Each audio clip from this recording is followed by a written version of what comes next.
Let's pray. Mighty God, in your wisdom and goodness, us people, we beseech you, Lord, and favor as servants. This God, offense of important trust in this public. Let your blessings send upon us here assembled. Grant that we treat and consider all matters that shall come under our deliberation in so just and faithful a manner as to promote your honor and glory, and to advance the peace, prosperity, and welfare of our county, and of those who seek for our church.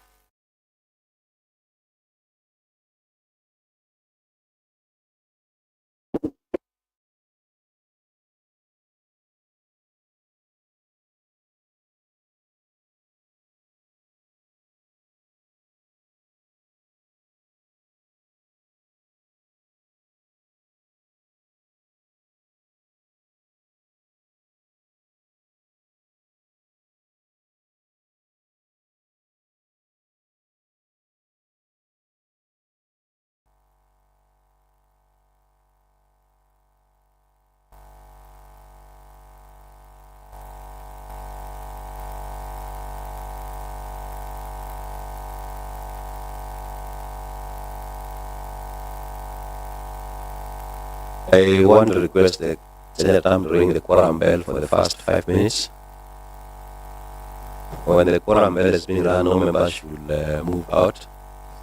I am not able to see the whip, not even the vice, but I'm able to see the deputy majority leader, so you'll assist me. I whip the members who are outside to come in. You can delegate to a member if you so wish. Honorable Mumba.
Kindly ring the bell for additional 5 minutes.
I can see the whip is already in.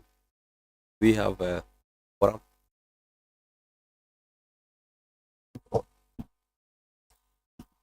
Thank you, Mr. Speaker. I can see there is quorum. Clerk, give us the order of the day. The third assembly, fourth session, order paper number 291 of today, Wednesday, 30th April 2025 at 9:00 a.m. Order number 1, administration of oath. Next order. Order number 2, communication from the chair. Next order. Order number 3, messages. Order. Order number 4, petitions. Next order. Order number 5, papers. Next. Order number 6, notices of motion. Next order. Order number 7, statements. Statement time. Next order.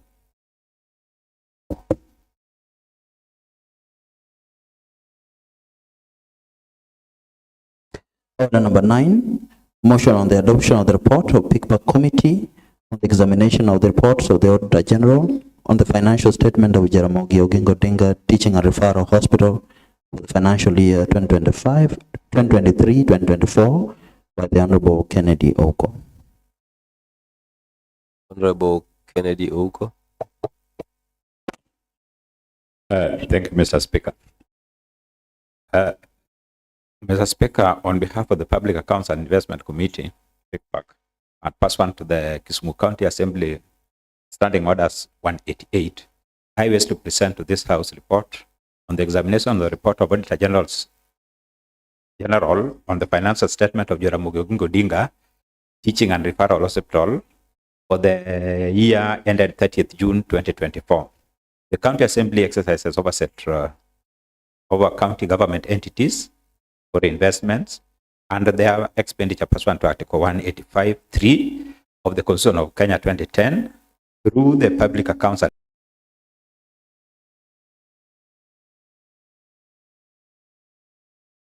29(8) of the Constitution of Kenya 2010 requires the County Assembly within 3 months after receiving the audit report to debate, consider the report and take appropriate action.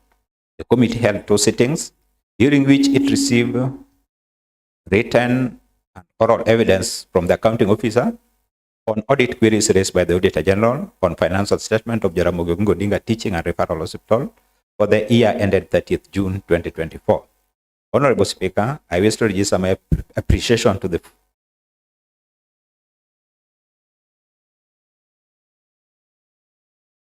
Committee Secretariat and the Office of the Auditor General for the facilitation and technical support that made the production of this report possible.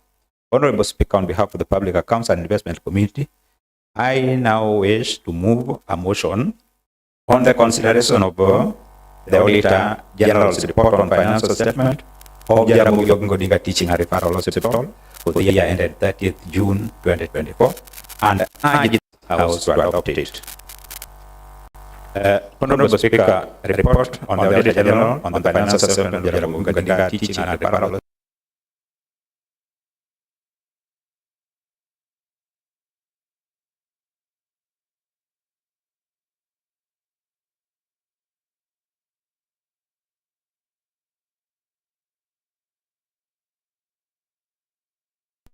ended 30th June 2024.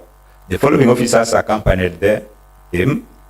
1, Mr. Joshua Okise, Senior Accountant. 2, Mrs. Pelesia Umino, Sector Accountant.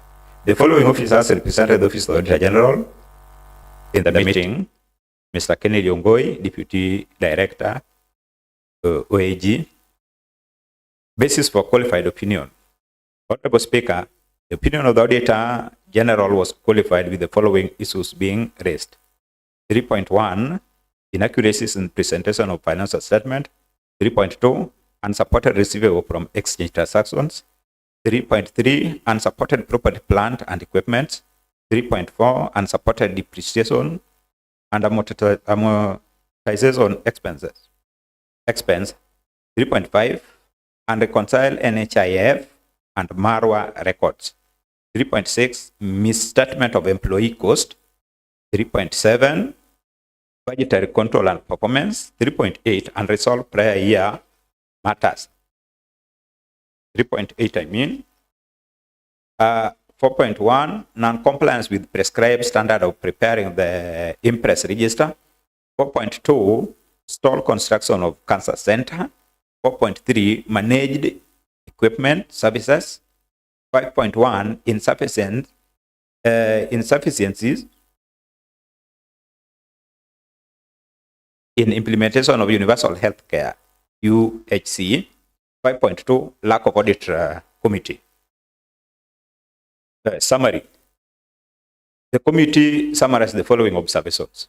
1, the report on the Chief Executive Officer on page XV, paragraph 6B on finances indicated that the operating revenue increased from 367 million 240,000 to 420 million 864,972 million. However, the financial statement do not reflect such balances. 2, the same had been corrected as at the time of committee deliberations. 3, the committee noted that the discrepancy in the net asset figure although relatively small in absolute term, reflects inadequate reconciliations and review procedure during the preparation of financial statement. 4, that prior year adjustment was not supported with note or any other explanation. 5, the statement of financial position reflect capital fund amounting to Kenya shillings 2,760,000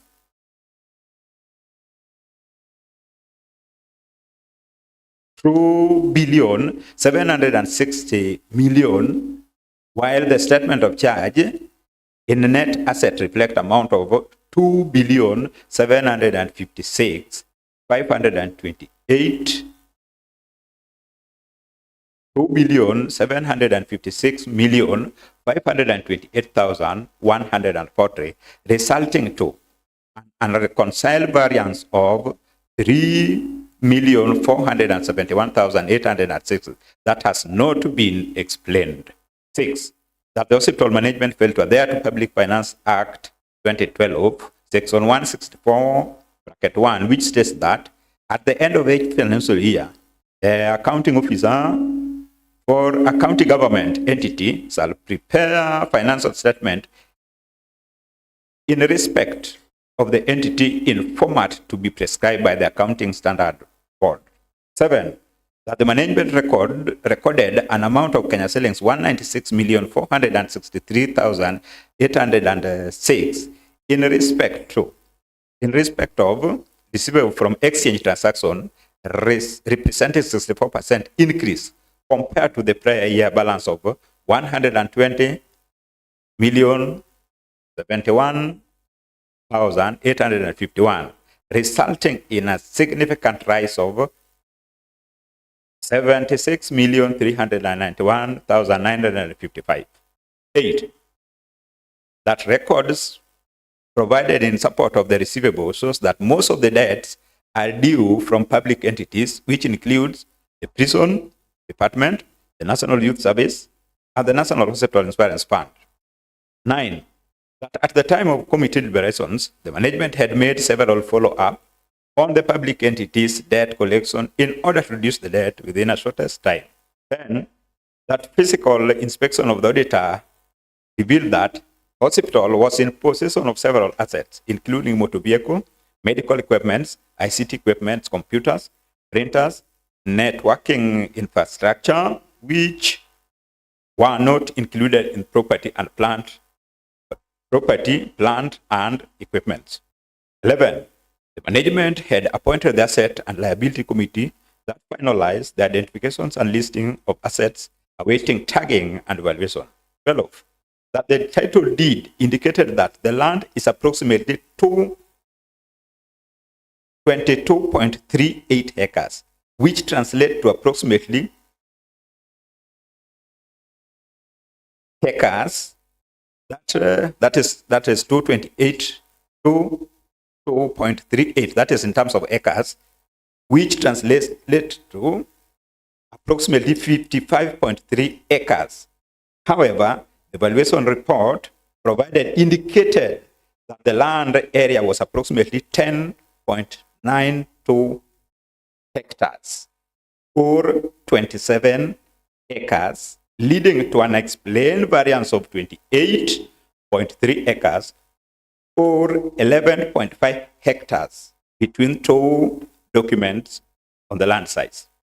13, that at the time of committee deliberations, management committee committed to engage a valuer to advise on the variance in the conversion of land size for correction if possible. 14, that note 19 reported additional Kenya shillings 10,125,054. However, a schedule of Kenya shillings 10,216,164 was provided to support the balance, leading to a variance of 91,091,110 between the two amounts. 15, the capital work in progress was reported at Kenya shillings 85,311,712. However, a schedule of Kenya shillings 76,963,471 was provided to support the balance, leading to a variance of 9,348,241 between the two amounts, and additions to work in progress of Kenya shillings 9,722,115 not included in the financial statement. That property, 16, that property, plant and equipment detailed schedule for furniture, fittings, office equipment, plant and medical equipment were not provided for audit review. 17, that during committee deliberations, management adduced that the variance and additional work in progress had since been corrected in the amended statement. 18, that the correct schedule for additions in PPE were also provided during the time of committee deliberations. 19, that the comparison of budget and actual amount reflected the final receipt budget and actual on comparable basis of Kenya shillings 650 million and 476,666 and 1 respectively, resulting in underfunding of Kenya shillings 177,333,999 or 27% of the budget. That was the deficit. 20, that the hospital management spent Kenya shillings 699,497,239 against an approved budget of Kenya shillings 747,872,308, resulting to the low absorption of Kenya shillings 60,173,499 or 8% of the budget. 21, that indeed the underfunding and underperformance affected the planned activities in the facility, that the management is in the process of coming up with a revenue generating activity to enhance revenue towards bridging the gap. 22, that several prior year matters relating to the report on the financial statement and report on lawfulness and effectiveness in the use of